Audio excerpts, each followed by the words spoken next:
thank you so much for joining in to the podcast today. I've got a little bit different show than we've had in the past. Got a special guest, a buddy of mine, David Brooks. He is from Omaha, Nebraska. We are actually part of the same organization, kind of a world-class organization that helps independent financial advisors just grow their business and learn and really better serve their clients. And so I actually met David through that group, but a few years ago, I actually attended one of his trainings. So David I refer to him as a guru, a tax guru. And for those of y'all that listened to the show in the past, I kind of talked down a little bit on gurus, but I'm really talking about investment gurus, people that say they can predict the stock market, all that kind of stuff. But David is the real deal when it comes to taxes. And so that's why I wanted to have him on the show today. So David, man, I appreciate you taking some time to jump in, and hopefully this will be good for our listeners and they can walk away with some actionable items here today. No, absolutely. And it's great to jump on with you. And the same thing, we're going to take this and post it onto our podcast and into our YouTube channel for our listeners up here. They love when I communicate with other advisors. It's become very popular now. We've done a lot of these where it's great because independent fiduciary-based advisors just talking with each other, the old saying, iron sharpens iron, and clients want to know you're consistently improving yourself, getting the best actionable items you can do for your clients, putting them in the best possible situation. As you mentioned, you came to what we call our tax mastermind. In fact, I've got 18 guys coming and gals coming next week. We're hosting our most recent tax mastermind where we'll have 18 independent advisors around the country come to Omaha for 3 days, and you kind of sat through that. It's a whirlwind of me spewing and I'm actually I'm coming back next week for a refresher. Awesome! I don't even know who's on the list, right? Yeah, you probably haven't seen the list, but so coming back for a refresher because I know you got some new stuff. A lot of it is going to be so learning the same. Well, I mean, I will tell you what's really changed here recently, and for your listening audience, one of the things I would tell them to focus on is. And again, who cares on who you personally vote for? I mean, I care, but I don't want to get into the politics of it. Just so your audience knows, I am a registered independent. My wife is a registered Republican, but I typically pull the lever on the right side of the aisle simply because I am a fiscal conservative and I really watch legislative and tax policy. And under what we have coming, we just crossed $35 trillion in debt 2 days ago. And that is insurmountable. That means we have to pay $1.4 trillion at the end of this year will be our interest expense on the debt. That will overtake Medicaid. So it's already overtaken defense spending. And then next year it's going to overtake Medicare. And the following year it will overtake Social Security. And in 3 years, it will be the number one line item in our federal budget every year. And so what you want to look at, again, I don't care about party or person, I care about policy. What will the election mean policy-wise? And again, the top of the ticket, so basically we've got Kamala Harris and Donald Trump is the de facto nominees, if you will, today. You also have RFK. You do have a third-party choice. Last time we had a viable third-party choice that got some national movement was, you got to go all the way back to the 88 Ross Perot, right? Ross Perot, absolutely. Yep. And so we don't, we're going to talk a lot about the election going forward, so not to get into that today. But what I want people to think about is what will the tax policies look like post-election, depending upon who gets elected. And we build scenarios for our clients that not only do we look at the top of the ticket, Lee, but will we have a split Congress with a Republican in the House, or we have a split Congress, a Democrat in the White House, or we have, control by one side and the White House the other side and vice versa, or do we have all three under one control? The disruptive one is when you have all three under one control, Republican or Democrat, because they can vastly move quickly and change policies that planners may not have time to react to, right? So what we do is we forecast and we do proactive planning and thinking, okay, we have to pivot in this direction. So for instance, Kamala has openly said she wants the top tax rate to be around 70%. And people think, oh my God, that's crazy. No, if you study our tax code in the history, we've had income tax for 111 years, and the average top tax bracket for the 111 years is over 63%. That's the average in the last. So this today, the top tax bracket, I know that's where I sit, is at 37%. That is extremely low. Now, I do not believe that even if Donald Trump and all Republicans were to win, that we could keep tax rates low indefinitely because as of the 35 trillion we talked about. So we believe that tax rates will probably flip back. And of course, under current law, they flip back the Trump tax cuts, if you will.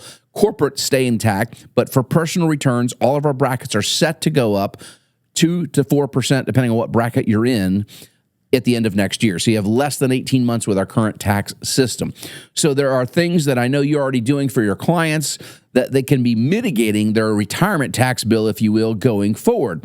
And that is by, if you have qualified dollars, as 90% of the people that walk in our doors, right, have money in 401ks or 403bs, the TSP, IRAs. These are dollars you've been kicking the can on down the road to collect tax dollars, and you can move them to a tax-free or a tax advantage account. And there's a myriad of things you can do. The most common is the Roth IRA, but there's other options as well. But you can move those dollars to a Roth and pay those discounted tax rates today and never pay tax on those dollars again. Now, depending on the client's taking income, that would regulate how fast you would do this and all that. Sure. But most of our clients here in the Midwest, we call them Midwest millionaires. They walk in, they're very low debt or no debt. They're savers, and they won't spend their money. And so for many of them, they want us to make sure that we're going to be beneficiaries, are going to get the most efficient receipt of those dollars. And well, if it's in a Roth, they can inherit those dollars tax-free, pending estate or inheritance taxes. But so let's just talk about what you did since you came, because that was several years ago you came, and you started accelerating Roth conversions for your clients. So what does that look like for your client? Yeah, so I would say probably, so every year since then, or really every year, 4 years, probably in the last 4 years. 4 years ago, I did more Roth conversions than I've ever done, probably combined in the history of me being in the business. I've been in the business about 18 years or so. And then the next year, I probably did twice as much the next year. So it's just been a snowball because people agree that taxes are going to increase. And I tell people all the time, there's a 4-letter word of why taxes are going to increase, and it's math. I mean, you put out all the numbers there. They have to increase. Now the debate is when it's going to increase and all those kind of things. But like you said, under current law, we know that the Trump tax cuts or the Tax Cuts and Jobs Act, that is going to lapse the end of next year. So Roth conversions have been probably the front and center, but I'll tell you this, man. What you and I both do workshops, and when I poll the audience, I'm like, how many of you think taxes are going to increase? Almost every hand in those rooms will go up. But man, sometimes I struggle with getting people to actually take action and on a conversion strategy. And I think people hate taxes so much, David, and you and I hate taxes as well. I think people hate taxes so much. Sometimes they just stick their head in the sand or kick the can down the road and just think, it's going to take care of itself. But man, you can't do it. I mean, when we first started this, we're like, all right, we got 4 years or 5 years under this current law to, because taxes are on sale. Now we're down to 2 this year and next year. Unless Congress intervenes, and who knows what's going to happen. One of the things a lot of clients and a lot of advisors are not talking about is not only are taxes on sale, if you want, right, legislatively discounted, but even after that goes away, Roth conversions, at least in my humble opinion, will still make sense because of the hidden tax they're then going to pay on these larger RMDs later in retirement, IRMA penalties, Medicare, B&D, and so many people have no clue that this is coming.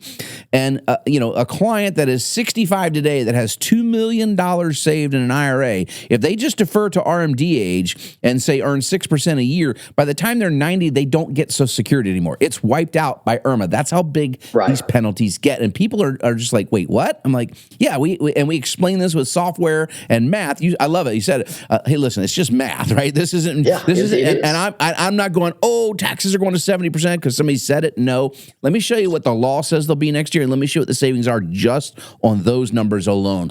Now, the other thing, Lee, is again, I'm a massive researcher and data hound, and Stanford University put out a study. It's 2 Januaries ago now that said, regardless of who gets elected, based on our trajectory and the debt we had mentioned earlier, taxes are going to go up across the board 40% by 2030, period. And now they gave an option in the paper, or the government cuts its spending by 30%. I have to laugh at that one. Do you think that's even possible? Which one is going to happen? Yeah, no, they're not going to do that. And you make a good point. You were saying, you don't really talk politics too much. I don't get into that on the show either. People know where we stand politically, but man, people that think a politician is going to save you, and you're flying blind there, because politicians, their number one job is to get reelected, but what they're great at is spending other people's money. So I don't see them cutting back their expenses. I don't see it. It's not going to happen. No, and here's the other thing that's really important. As our boomers, which are most of our clients, baby boomers, like I'm Gen X, right? So the first Gen X turns 59 and a half, a red letter age for guys like us, because that's the first time they can potentially move or de-risk their portfolios in 401ks and the TSP and the like. But we're now having Gen Xers step into retirement. Baby boomers, though, we're at $14,300 a day, peak baby boomer years. This year, 1959 was the highest birth rate in our history during that run. And so those folks are turning 65 today. Here's the thing, as they go forward, when you get older, you tend to get fiscally more conservative. Well, you've worked your whole life, you save money, it makes sense why. Here's the problem, though.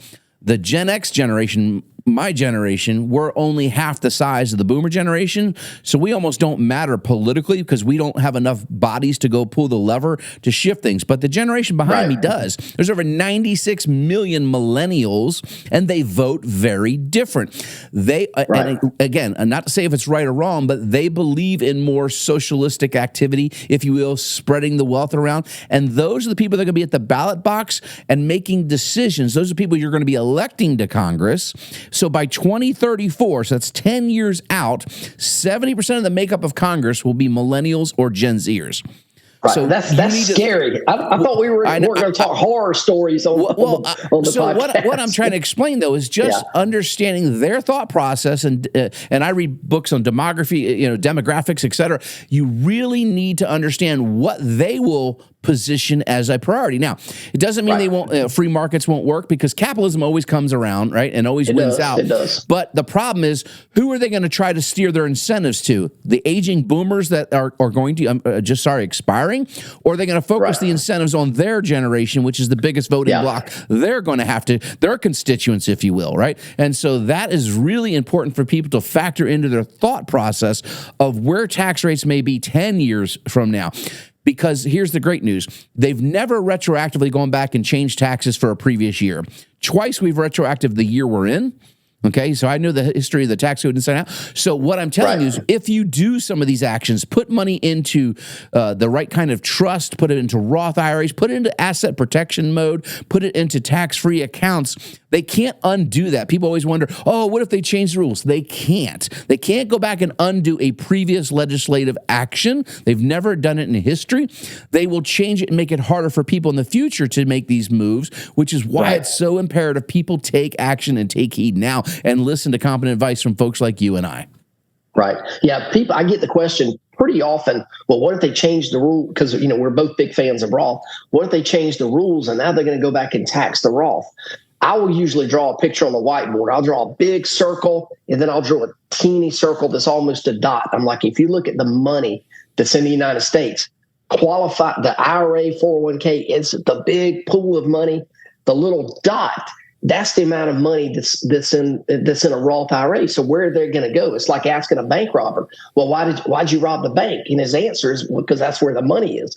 That's where the money is. Yeah, that's where the money is. On the government sort of has a bullseye on in the qualified accounts, and obviously that's why they force us to take distributions from money. Like you said, I have a hard time getting my clients to spend money. What does every politician want when they're trying to pass legislative action? They want to know there's revenue to cover and pay for those expenses. So just your illustration, we got that big round circle and the little dot. This is where they'll let you take money at a discounted rate today because you're paying them today. They want the government revenue. So by you converting that to a tax-free account, they're not worried about what's over here. You did your fair share. You paid your tax bill. Now what you and I do is help make it more efficient. We don't want to just move the whole thing in one day and pay the top tax rate. And that's where the planning that I help advisors like Lee do and the software, et cetera, make you get the maximum efficiency of moving those dollars across the aisle. So legislatively, don't worry about it. It's already over here. What they will do is they will stop you from being able to put too much money in there at lower tax rates in the future. Now, they may also, just so you know, legislatively, very likely to happen. Let's say you moved $1 million, and let's just say you moved it all today. You got a $1 million IRA and you paid 37% and you moved it all, 370. So you only got 630 in the Roth. I try to explain to people, I'd rather have the 630 in the Roth than the $1 million in the IRA today, any day of the week, because this now compounds tax-free for the rest of my life. And if I don't need it, and I most likely won't, I'll be able to pass it to my children, and they can leave it in the account for 10 more years due to the Secure Act, and take it out 100% tax-free at some day in the future. Now, I do believe, because of the need for tax in the future, they may cap Roth IRAs. They may create RMDs over, say, $10 million. That has already been floated in committee. So in other words, if your Roth IRA was able to grow to $10 million, they may make you take 50% of whatever that. So if it was $10 million and it grew at 20% that year and went to $12 million, they may make you take half of what's over that out as an RMD, $1 million, but that's a tax-free distribution. Tax-free event. And people are like, well, then why would they do it? Because those dollars are now back in circulation, creating taxes and creating economic activity. The tax code, this is what's so important for people to grasp, Lee, is not meant to penalize you. There's not loopholes. There are incentives, like the Roth conversions is an incentive. Just so you know, Roths have been around since 1997, Lee. And up until 2010, you could not do an unlimited conversion. You could only convert up to the income limit, the same as the contribution limit. In 2010, we created unlimited Roth conversions. Why? We're incentivizing you to take money out and give it to the tax man now because they need it, and then put the balance into the Roth. So they're incentivizing this behavior because they want the revenue. So we try to explain to people, they're not penalizing, they're incentivizing you, but nobody understands the tax code's actually written to incentivize moves. That's why we have a tax code. That's why it's not a flat rate. Otherwise, we just have a flat tax rate. It'd be really simple. We wouldn't need the IRS. Yeah. No, that's a novel idea. Exactly. Oh, maybe that'll come about one day, but there's too many people that have jobs, and that'll of course never happen. Hey, you mentioned something about the forced income, and I know we'll probably get to RMDs in a little while. Now, forever RMDs, or for those of you that don't know, that's a required minimum distribution. That's forced income. For years and years, it was 70.5. Then it went to 72, and then quickly it went to 73. It's going to 75. I want to hear from you, because I know your answer. Is that a good thing or a bad thing that they increase that age? Well, it's a bad thing if you don't do anything. If you just continue to defer your dollars and think it's a good thing, as AARP and all these folks out there that pushed for this think it is, it's actually a bad thing. It's a great thing if you start to get proactive, because it gives you more time to do things like Roth conversions, and maybe take smaller Roth conversions each year. The goal would be to have your account emptied or near empty before you ever had to take an RMD, and have all that money shift into a Roth with the least tax lifetime liability ever paid as possible. And that's what we try to maximize for clients. But if you let it keep deferring, and we tell the story all the time. Clients just like, hey, I got this $500,000 in IRA. We don't need it. We do a lot of teachers. We have a lot of folks that have teacher pensions here, Social Security 1, Social Security 2, and then Pension 1, and some interest income from their CDs, finally paying 5% again. So they've got $120,000, $140,000 in income. And right here in Omaha, man, you live fine in retirement for that. But then they've got this $500,000 or $700,000 or $800,000 or $1 million in the retirement accounts, the Vanguard 403B or the TSP or whatever. And they're like, hey, we don't want to touch it. Can you help manage it for us? Take some risk off, et cetera, do all the things we do.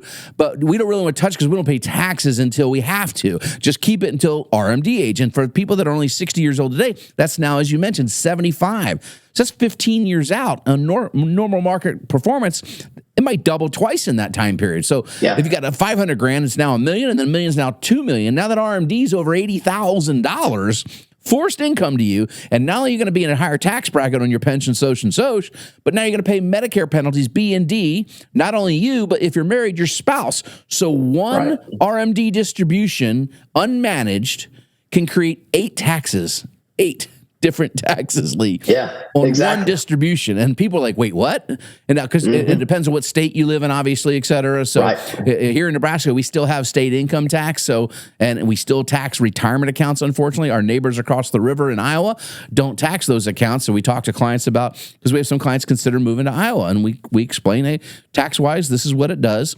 Healthcare-wise, this is what it does. And you got to factor all those things in, right? But anyway, so it's a great point you bring up. RMDs, nobody's thinking about this, and the unintended consequences of having success in that IRA, because those big distributions are going to create other taxes and other penalties you're probably not aware of. And in some states like ours, it could disqualify you for things like a homestead exemption, too much income. So lots of things to think about, which is why it's really important you work with a holistic style planner, in my opinion, that is looking at not just your investments, right? They're looking at your healthcare, your medical, your legacy planning, your risk management, and of course, your taxation issues, right? Yeah, exactly. Hey, you mentioned earlier, if, rather than having $1 million in an account, in a qualified account, you'd rather have 650 or 700 in a Roth IRA.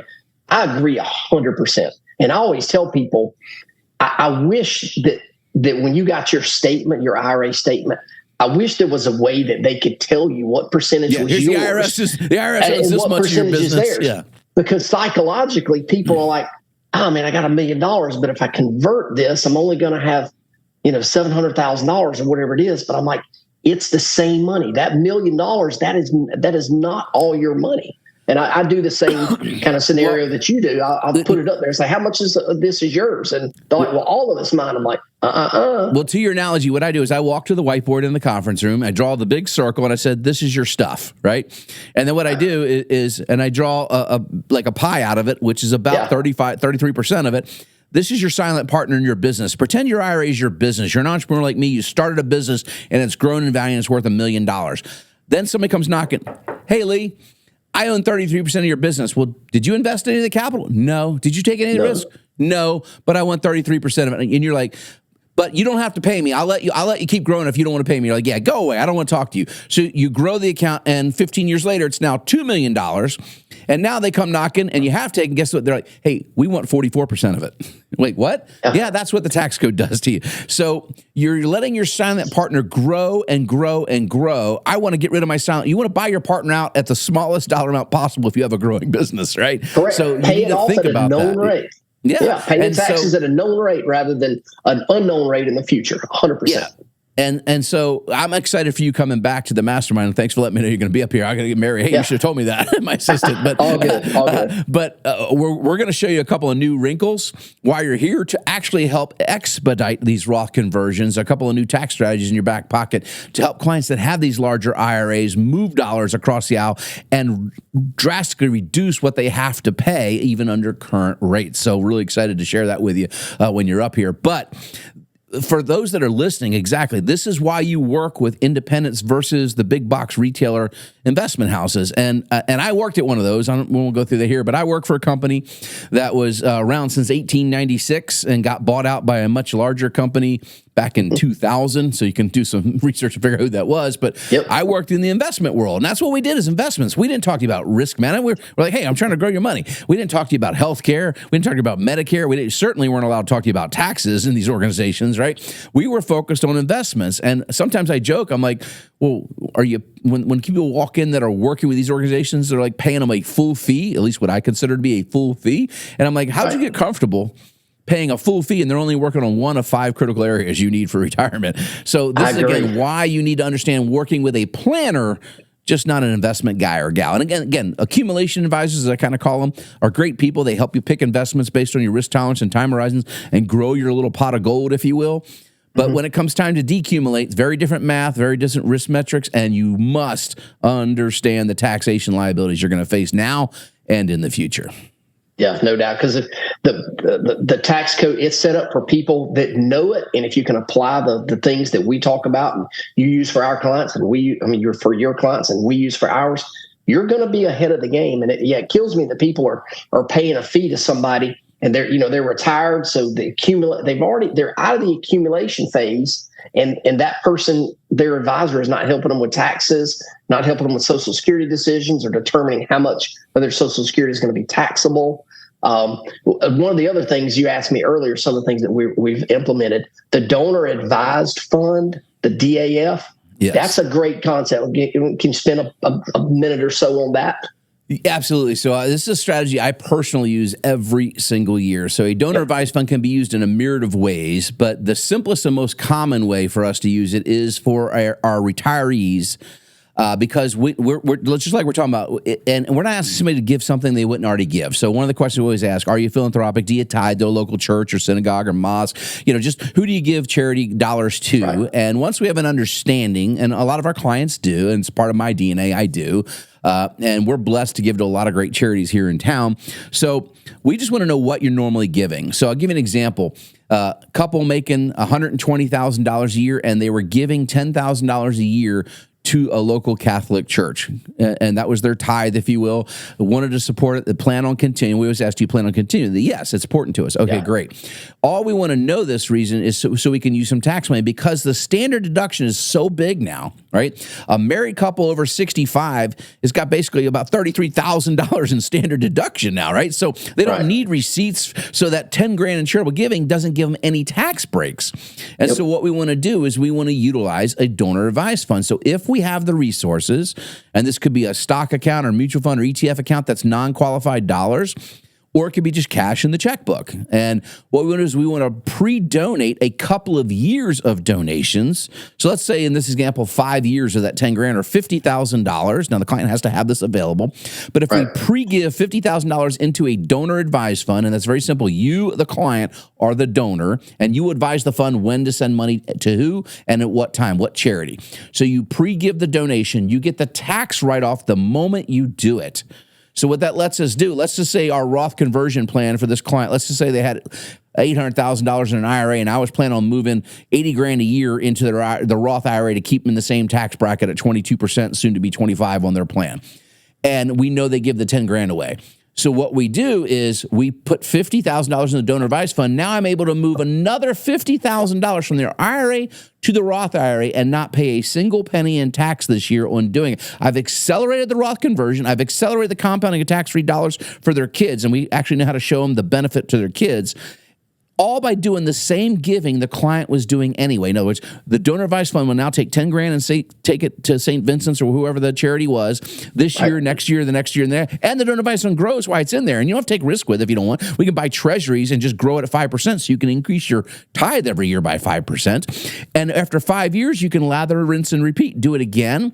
And of course, our strategy here is to do it until you hit RMD age, right? Required minimum distribution age, which is going to be, as you said, one of 4 ages, depending on what year you're born. But say it's 75. So for the first 10 years, we did 2 rounds of the donor advised fund. When they're 75, I still have some money left in the IRA. Then we switch to the QCD, Qualified Charitable Distribution, where now I take $10,000 from the IRA and take it right to the church, and they never get taxed on it. And we can zero out their tax liability. And for clients that do not have forced income from pensions, taxable income, so if you just have Social Security 1 and Social Security 2 or railroad retirement, if you have no other taxable income, Lee, your tax bracket can be zero, because if you had Roth 1, Roth 2, Social Security 1, Social Security 2, 4 checks coming every month, you would literally be in a 0% tax liability. And we get about 40% of our clients there by age 75. And that's kind of our goal if we can. Can't do it for everybody.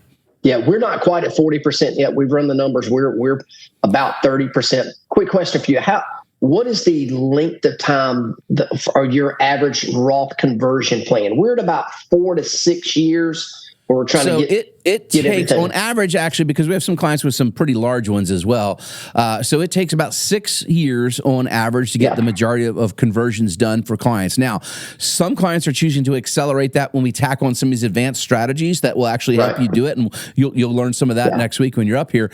And so what we want to do is help the client see. So we even build what we call the nuclear option, if you will. And it's, hey, if election goes the wrong way for tax legislative ways, and there's a clean sweep to one side of the aisle, and we're faced with 70% tax rates as soon as 2026, we're moving it all, right? We're going to move it all and then take that 37% tax break and use some other strategies and try and chip it down to the 20s. And I can tell you, we have clients that have $5 million, $7 million in IRAs. These are very large IRAs. And so it's simply listen, we're prepaying now to give your kids a whole lot more later. And we show them the math. We run these plans out to whatever age they want, but we typically choose 90 just to show them how the math works. But it's a great point is, how long does it take? Well, it depends on the situation, the client, and the other resources. And if we're going to add one of the other 120 tax strategies to help chip away at that. So we've got several of them that we can help accelerate the Roth conversion. And some people just want to slow play it, and that's okay. Either way, we end up saving the client money and then give them the freedom. I call it a freedom account, right? You get that money in the Roth, you don't have to touch it. There's no RMDs. And if you want to take 80 grand out and buy an RV, okay. Doesn't change your Medicare. By the way, Roth is not eligible for IRMA penalties or Medicare B and D. So with those Roth distributions, if you decide one year you're taking all the grandkids to Disney World and spend 40 grand on a vacation you never would have done otherwise, you take them in the Roth, you're not changing your tax liability. You're not changing anything that you're qualifying for under federal government rules. You're not changing Medicare. It's so important to understand, again, how all these things fit together. And so that's why I'm so passionate about teaching advisors across the country. You know, I've been doing this for a while now. And it's so exciting when we get advisors come in and hear my message for the first time, because there's so many things we do. And for those listening on Lee's side of this podcast, yes, this is how I talk all the time, 100 miles an hour. It's a little bit fast. You're not from around here, but hey, it's all good.